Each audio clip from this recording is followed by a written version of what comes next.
여러분 안녕하세요. 즐거운 국어 시간이 돌아왔습니다. 오늘 수업을 위해서 먼저 여러분들은 작은 책을 준비해야 되는데요. 작은 책 준비됐나요? 여러분이 학교에 왔을 때 선생님한테서 작은 책을 하나씩 받았지요. 그리고 그 작은 책에 여러분이 각자 어울리는 제목도 붙이고 자기 이름도 쓰고 그리고 어울리는 그림도 그려보았어요. 선생님이 안내한 대로 이 작은 책은 집에서 이렇게 컴퓨터를 보면서 원격 수업을 할 때든지 아니면 학교에서 교실 수업을 할 때든지 항상 필요해요. 그래서 이 작은 책을 항상 어디에 보관하라고 했죠? 그렇죠. 가방에 보관하라고 했어요. 자, 작은 책이 여러분들 가방에 지금 들어있겠죠? 예, 지금 꺼내보세요. 만약에 혹시라도 작은 책을 학교에 두고 왔다면 오늘은 일단 오늘 써야 되는 활동지만 출력해서 사용해 보도록 하겠습니다. 자, 여러분 활동지는 어디에 있냐면요. 이 학습터에 가보면 활동지를 출력할 수 있어요. 이 학습터에 이렇게 생긴 그림이 있거든요. 여기 보면 뭐라고 돼 있어요? 작은 책 없는 사람만 누르세요 라고 돼 있죠. 작은 책이 있는 사람은 이것을 건드릴 필요가 없어요. 작은 책이 없는 사람만 이걸 누르세요. 그러면 선생님이 올려놓은 활동지를 다운받을 수 있어요. 바로 이렇게 생긴 활동지예요. 이것을 출력할 수 있습니다. 작은 책이 없는 친구들은 그렇게 하세요. 자, 그러면 오늘 이 시간에는 3번 활동지를 같이 볼 거예요. 여기 3번이라고 번호가 있죠? 네, 여기를 펼쳐보면 돼요. 자, 우선 그러면 지난 시간에 우리가 공부한 내용을 다시 돌아보기로 해요. 잠깐 살펴보겠습니다. 지난 시간에 우리는 이야기를 듣고 재미있는 장면을 고르기 활동을 했습니다. 기억나죠? 자, 어떤 내용이었나요? 바로 이렇게 별을 삼킨 괴물 이야기를 듣고 10개의 장면 중에서 재미있는 것을 3개씩 골라보도록 했습니다. 그래서 여러분이 어디에 표시를 했든지 간에 3개를 표시했을 텐데 그 내용을 같이 살펴보기로 해요. 자, 가장 많은 친구들이 재미있다고 응답한 장면은 이거였어요. 괴물이 별을 모두 뱉어냈다. 정말 재미있다고 느낄만 해요. 이미 삼켜버린 걸 대체 어떻게 뱉어낸다는 거죠? 괴물이 쿠아 그러면서 별을 뱉어낼 때 어떤 친구들은 더럽다고 얘기한 친구들도 있었고요. 아무튼 이 장면을 친구들은 가장 재미있다고 응답해 주었어요. 그리고 그 다음에는 밤하늘이 다시 아름답게 빛나게 되었다. 이 장면을 골라주었습니다. 별도 없이 캄캄하던 밤하늘에 괴물이 다시 별을 뱉어놓음으로써 그 별이 밤하늘에 빛나게 되었죠. 그 장면이 무척 아름답게 생각이 되었나 봐요. 그래서 이 장면을 고른 친구들이 많고요. 그리고 3번째는 괴물이 별들을 모두 삼키고 사라졌다. 이 장면을 골라주었어요. 본래 과자나 아니면 음식은 물에 삼킬 수 있지만 별은 삼킬 수 있는 게 아니죠. 그런데 괴물이 별을 모두 삼키고 더군다나 사라졌대요. 친구들이 이 장면을 재미있다고 그렇게 응답해 주었어요. 그 외에도 다른 응답들도 많아요. 그렇지만 어쨌든지 친구들이 가장 많이 응답한 3개의 경우만 이렇게 살펴보면 이랬어요.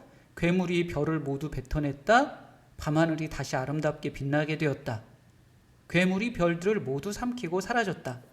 이 세 개의 장면이 재미있다고 여러분들은 응답해 주었습니다.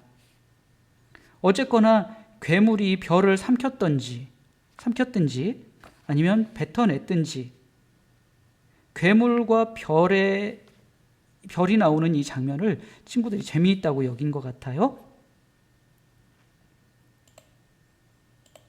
자, 오늘은 이야기를 듣고 재미있는 점을 말하여 보는 시간인데요. 오늘 들려줄 이야기는 옛 이야기예요. 옛날 이야기. 옛날부터 사람들의 입에서 입으로 전해져 온 옛날 이야기를 듣고 재미있는 점을 찾아보는 거예요. 자, 그러면 선생님이 오늘 들려줄 이야기에는 어떤 인물이 나올까? 선생님의 이야기를 들으면서 여러분들은 여기를 해결해 보도록 하세요. 대체 어떤 인물들이 나올까요? 인물이란 이야기에 나오는 사람이나 동물 모두 다 인물이라고 지난 시간에 우리 배웠죠? 예. 이제부터 선생님이 들려줄 이 옛날 이야기에도 여러 인물이 나옵니다. 어떤 인물이 나오는지 잘 듣고 여러분 활동지에 써보면 되겠습니다.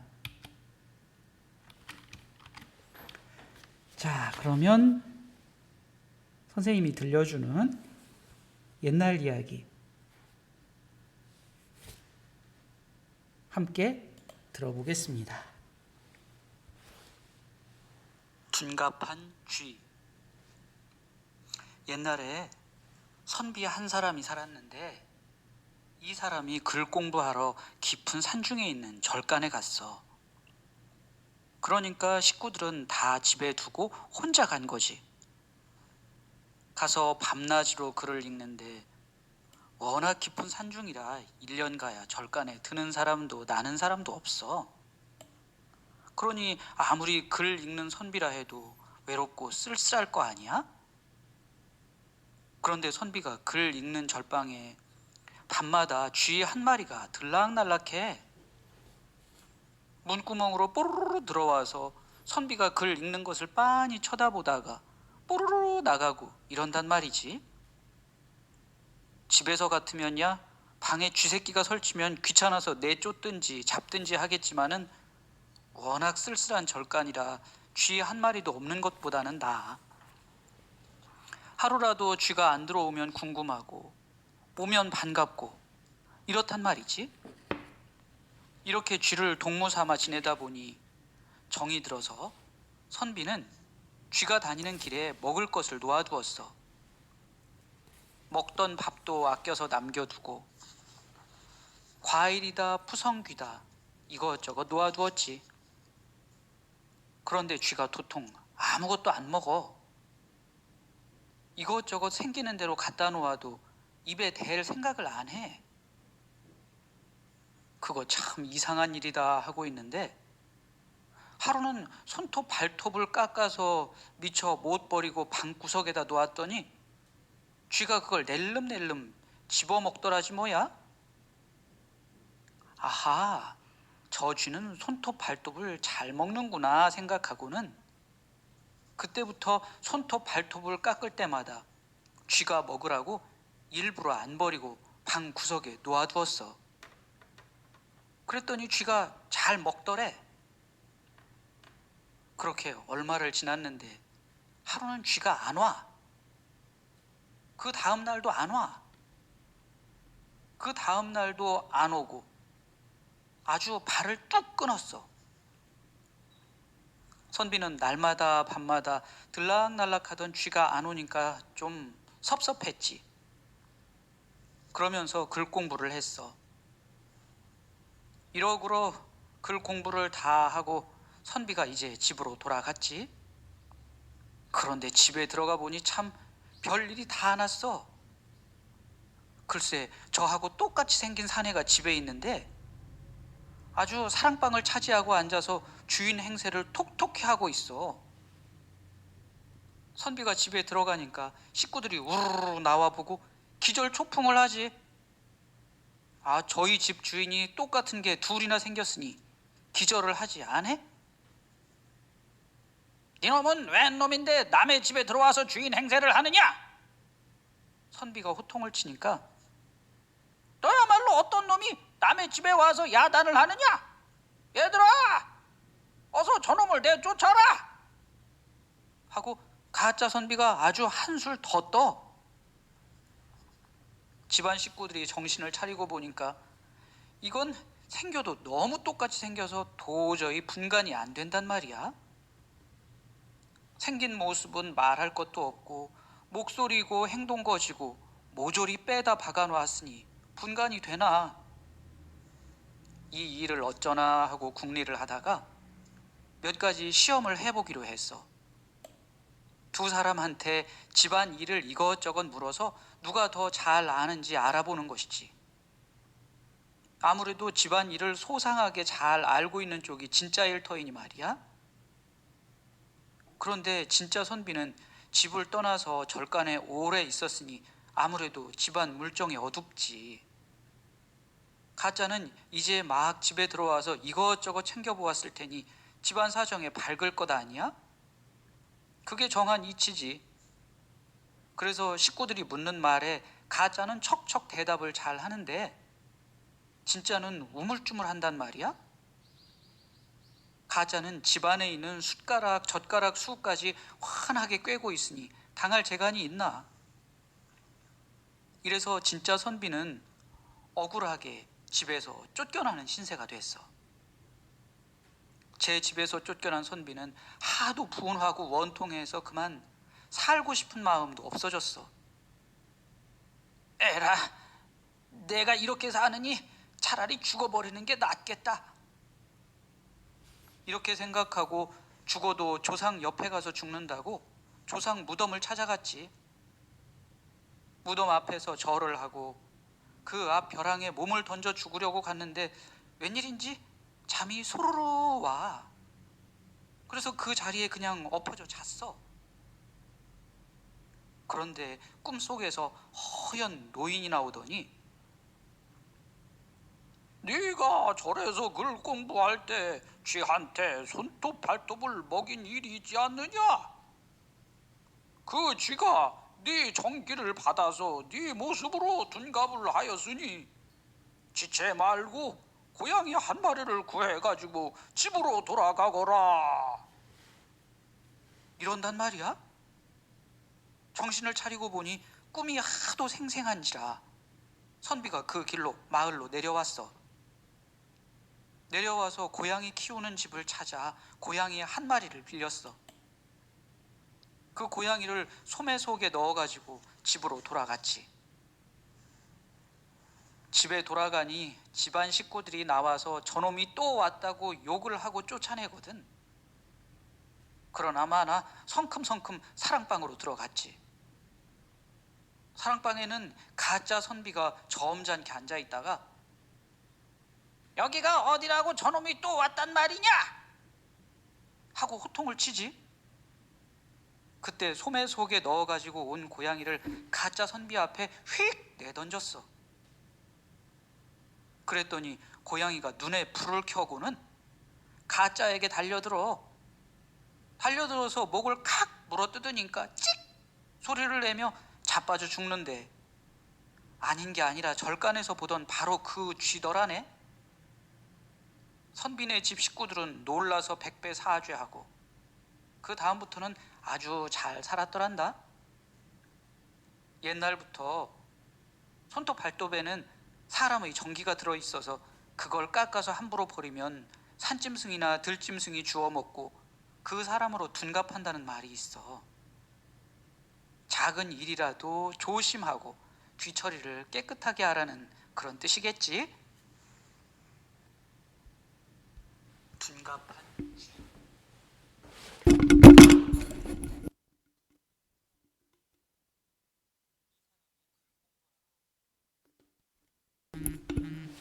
네, 여러분 이야기 잘 들었죠? 자, 그러면 이 이야기에 어떤 인물이 나왔는지 같이 살펴보기로 해요. 먼저 깊은 산 절간에서 공부하던 누가 나와요? 선비. 선비가 나오고요. 또 선비로 둔갑한 어떤 인물? 쥐. 또 선비의 꿈속에 나타난 허연 노인.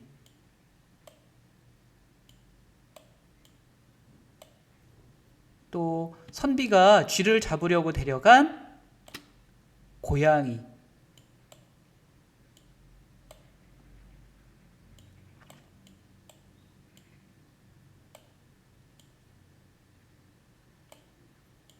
네, 이렇게 인물이 넷 나옵니다. 그러면 이 이야기 안에서 어떤 일이 있었는지 살펴보기로 해요. 자, 여기 언제 또는 어디서 어떤 일이 있었는지 서로 어울리는 것끼리 줄로 연결하게 되어 있는데요. 같이 한번 해볼까요? 쥐가 다니는 길목에 선비가 무엇을 놔두었어요? 먹을 것을 놔두었죠. 먹던 밥도 남겨놓고 과일이며 푸성귀 같은 것들을 남겨놨다고 그랬어요. 푸성귀는 배추나 상추 같은 이런 채소를 말해요. 자, 그리고 그 다음 선비의 방에 있던 손톱 발톱을 누가 먹어요? 쥐가 먹었어요. 자, 그리고 공부를 마친 선비가 집으로 돌아가자 그 진짜 선비를 가짜 선비가 내쫓았죠. 그래서 충격을 받은 진짜 선비는 살고 싶은 마음도 없어서 죽기로 결심하고 조상의 무덤으로 가요. 그리고 그 앞에서 죽으려고 하는데 조상의 무덤 앞에서 갑자기 잠이 들어서 꿈을 꾸게 돼요. 그 꿈 속에 누가 나타납니까? 네, 허연 노인이 나타난 거예요. 그리고는 어떻게 하라고 이 선비에게 가짜 선비를 물리칠 방도를 알려줘요. 그래 선비가 마을로 내려가서 고양이를 한 마리 소매 속에 넣어가지고는 그거를 집에 가서 내놨어요. 그러자 그 고양이가 가짜 선비를 콱 물어버린 거예요. 그러자 가짜 선비는 본래의 모습인 무엇으로? 쥐로 변했어요. 자, 그렇게 이야기가 끝이 나는데요. 여러분도 이렇게 연결해 보았죠? 자, 여기까지는 우리가 이야기의 내용을 살펴본 거예요.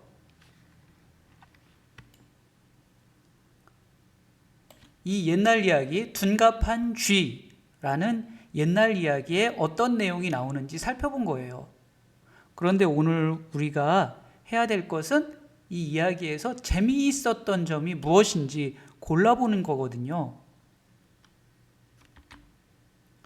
자, 선생님이 들려주신 이야기에서 무엇이 재미있었나요? 일단 선생님은 5개만 여러분에게 물어보고 싶어요. 쥐가 선비의 방에 왔다 갔다 한 것, 쥐가 선비의 손톱과 발톱을 먹은 것, 진짜 선비가 가짜 선비에게 쫓겨난 것, 선비의 꿈에 허연 노인이 나타난 것, 고양이가 가짜 선비를 물었던 것. 자, 이 5개 중에서 여러분들은 어떤 것이 재미있었나요? 옆에 빈 네모칸이 있어요. 이 빈 네모칸에 하나만 표시해 보세요. 어디에다 표시하는지는 사람마다 다르겠죠. 당연해요. 왜냐하면 재미있다고 생각한 것은 사람마다 다를 수 있습니다. 그러니까 내가 어디에 표시하는지 다른 친구와 다를 수 있습니다.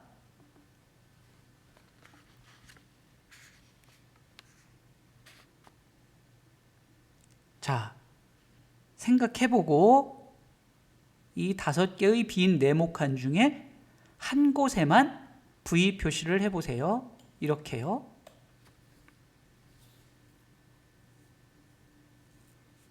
표시를 했나요? 네, 그러면 내가 어디에 표시했는지 우리 인터넷 페이지에 다시 한번 응답함으로써 다른 친구들과 함께 생각을 나누어 보기로 하죠. 자, 여기에 이제 표시했을 테니까 이 학습터에 가면 이런 그림이 나옵니다. 이 학습터에 이런 그림이 나오는데 이거를 꾹 눌러요. 누르면 이런 화면으로 이동하게 돼요. 옛 이야기에서 재미있는 점 고르기. 모두 5개가 있습니다. 여러분 활동지에 있던 거하고 똑같습니다. 이 5개 중에서 한 개만 선택하는 거예요. 그래서 그 앞에 클릭 눌러주면 됩니다. 그리고 제출 누르면 끝입니다. 네, 이렇게 꼭 해보세요. 그리고 선생님이 마지막으로 한 가지 더 강조하고 싶은 게 있어요.